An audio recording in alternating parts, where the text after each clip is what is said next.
हाँ जी, नमस्कार आप सभी को। मैं आपका अपना वीर कादियान स्वागत करता हूँ अपने 9 मिनट के सीरीज में। उम्मीद करता हूँ कि बहुत अच्छे से आपकी पढ़ाई चल रही होगी और जो पीछे की जो सीरीज जो जितनी वीडियोज आई हैं वो सारी की सारी आपने कवर भी कर ली होंगी। तो आज हम आपके सामने लेके आए हैं सीरीज में, वो लेके आए आपके सामने वन वर्ड सब्सटीट्यूशन। OWS जो है ना वो देख लेते हैं, जो पेपर में रिपीटेड भी होते हैं और अच्छे वन वर्ड भी हैं। ठीक है, तो देखो वन वर्ड की मैं बात करूँ तो हो सकता है यही वर्ड जो आपके सामने लिखे हैं ये इंग्लिश लैंग्वेज में स्पेलिंग टेस्ट में पूछे जा सकते हैं। ठीक है, हो सकता है ये आपके सामने स्पेलिंग टेस्ट में पूछे जा सकते हैं। स्पेलिंग टेस्ट नहीं तो हो सकता है यही आपके कहीं सिनोनियम्स और हो सकता है यही आपके कहीं एंटोनियम्स में पूछे जा सकते हैं। ठीक है, पहला वर्ड लिख रखा है आपके सामने, वो लिख रखा है a person who loves books. जो किताबों से प्यार करता होगा उसको क्या कहोगे, समझना मेरी बात को। बिबिलियो जिस भी शब्द में लिखा होगा ना तो उसका मीनिंग क्या निकलेगा, पुस्तक। ये रूट वर्ड है बेसिकली, पूरी इंग्लिश में कहीं पर भी ये वर्ड लिखा मिले इसका यही मीनिंग निकलेगा कि बिबिलियो जहाँ पर भी लिखा होगा उसको हम क्या कहेंगे, पुस्तक कहेंगे। और जिस भी शब्द में आपका PHILE लिखा होगा ना उसको हम क्या कहेंगे, फाइल, या फिर जिसको उसको हम कहेंगे वो कहेंगे प्यार कहेंगे। समझ में ये बात।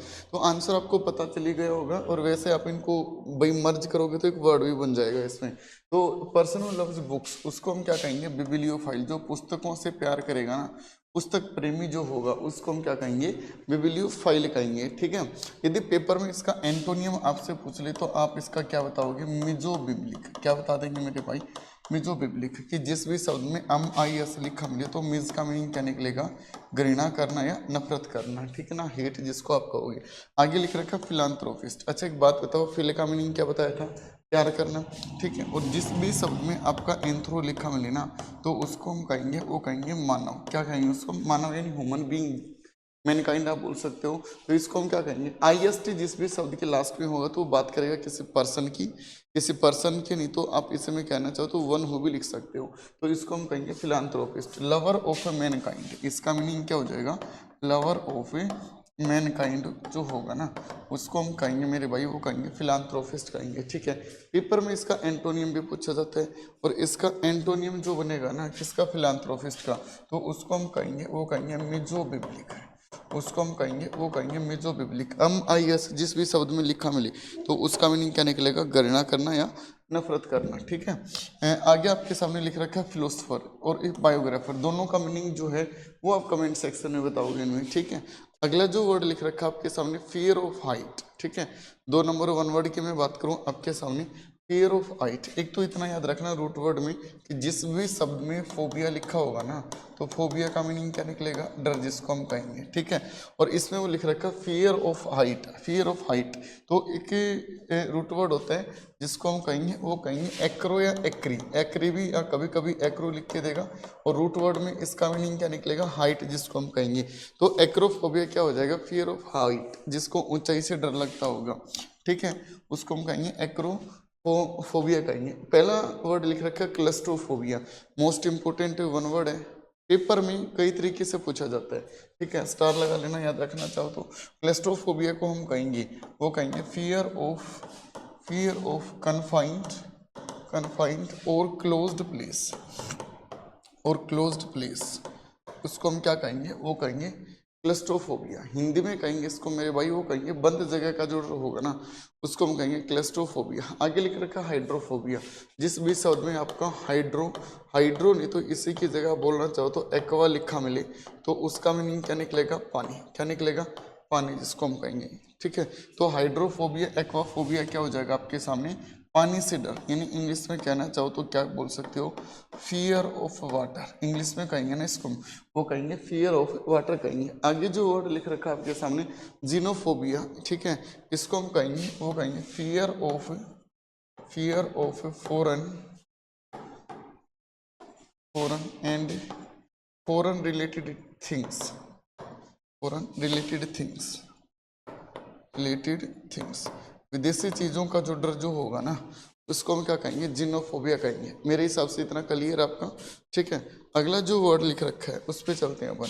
और ये लिख रखा है आपके सामने, one who can not speak, जो बोल नहीं सकता हो। ठीक है, उसको क्या कहोगे आप, डीफ, ब्लाइंड या डम्ब, उसको क्या कहेंगे आप बता सकते हो। ठीक है, आप इसका कमेंट सेक्शन में आंसर बता सकते हो। इस म्यूट का मीनिंग क्या होगा, ठीक है। डीफ का मीनिंग क्या होगा और डम्ब का मतलब क्या होगा, ठीक है। जो बोल नहीं सकता हो उसको हम क्या कहेंगे, one who can not speak. Deaf का मतलब क्या होता है, बहरा, ब्लाइंड, अंधा, ठीक है। तो इसका आंसर जो है ना वो आप कमेंट सेक्शन में बता देना, जो भी आंसर इसका वो कमेंट सेक्शन में आप मेरे को बता दोगे। नेक्स्ट आपके सामने place where coins are made, एक ऐसी जगह का नाम बताना है जहाँ पर कॉइन्स बनते होंगे, सिक्के बनते होंगे, और उस जगह को हम कहेंगे, वो कहेंगे मिंट, ठीक है। उसको हम कहेंगे, वो कहेंगे मिंट। इंपॉर्टेंट वर्ड है, स्टार लगा लेना, ठीक है। स्टडी ऑफ कॉइन्स को क्या कहोगे फिर, स्टडी ऑफ कॉइन्स जो है उसको हम क्या कहेंगे मेरे भाई, उसको हम कहेंगे स्टडी ऑफ कॉइन्स को नुमेस्मेटिक्स, नुमेस्मेटिस्ट क्या बोल देंगे उसको, नुमेस्मेटिस्ट बोल देंगे। समझ में आएगी, स्टडी ऑफ कॉइन्स को। और जहाँ कोइन बनता है ना उस जगह को क्या कहेंगे, मिंट कहेंगे। अगला वर्ड देखो, वन हु स्टडीज इंसेक्ट, जो स्टडी करता हो किसकी, इंसेक्ट की, तो उसको हम कहेंगे इंटोमोलॉजी। क्या कहेंगे उसको हम, इंटोमोलॉजी कहेंगे। अच्छा, एक वर्ड और पेपर में पूछा जाता है, दैट इज कॉल्ड इटोमोलॉजी। इनमें क्या फर्क होता है, what is the difference between etymology and entomology, ठीक है। आगे आपके सामने लिख रखा आर्कियोलॉजिस्ट, ये कौन होगा, ठीक है। Archaeologist one studies about study of civilisation and excavation early civilisation is known as archaeologist, उसको हम कहेंगे, ठीक है। अब ऐसे में पढ़े रहे हो तो एक कमेंट में एक वर्ड और बता देंगे आप, जिसको हम कहेंगे, वो कहेंगे डर्मेटोलॉजी। किसको कहोगे, डर्मेटोलॉजी किसको कहोगे, बताओगे आप। डर्मेटोलॉजी रूट वर्ड बता रखा आपका DER, हम जिस भी शब्द में लिखा मिले तो उसका मीनिंग क्या निकलेगा, त्वचा। DER जो भी होगा उसको हम क्या कहेंगे, त्वचा। लॉजी का मतलब अध्ययन करना। स्टडी ऑफ स्किन को क्या कहेंगे, डर्मेटोलॉजिस्ट कहेंगे। एक पेपर में एक वर्ड पूछा जाता है, डर्मेटोलॉजी कहेंगे, लॉजिस्ट नहीं, ठीक है। नेफ्रोलॉजी, लॉजी से रिलेटेड वर्ड पेपर में पूछे जाते हैं, जिसको हम कहेंगे, वो कहेंगे नेफ्रोलॉजी।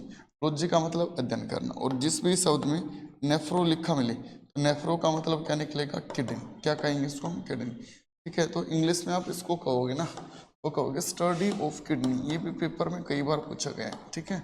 स्टडी ऑफ किडनी, जो किडनी है उसके अध्ययन को हम क्या कहेंगे, नेफ्रोलॉजी कहेंगे। इसी तरीके से एक वर्ड पेपर में पूछा जाता है जिसको हम कहेंगे, वो कहेंगे मेरे भाई जेरंटोलॉजिस्ट। इसका मीनिंग आप बताओगे, जेरंटोलॉजिस्ट। भाई लॉजिस्ट से वर्ड रिलेटेड है तो पूछने में क्या जाता है।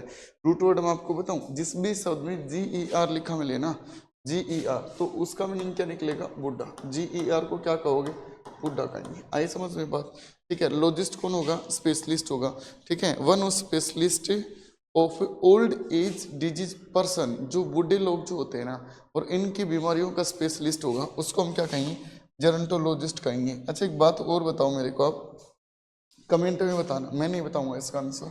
फिलाटेलिस्ट क्या होगा, फिलाटेलिस्ट क्या होगा मेरे को आप बताएंगे, ये फिलाटेलिस्ट क्या होगा। आपके सामने जो वर्ड लिख रखा है फिलाटेलिस्ट, इसको क्या कहोगे, बता दो कमेंट में, ठीक है। तो ये आपके सामने कुछ वन वर्ड थे जो हमने आज डिस्कस किए अपने 9 मिनट के सीरीज में। उम्मीद करता हूँ कि आपको काफ़ी पसंद आया होगा। प्लस में आप अपने चैनल को सब्सक्राइब कर लेना, और अपना जो टेलीग्राम जो है डॉक्टर अमित अकेडमी इंग्लिश, उसको आप ज्वाइन कर लेना, ठीक है। Thank you everyone.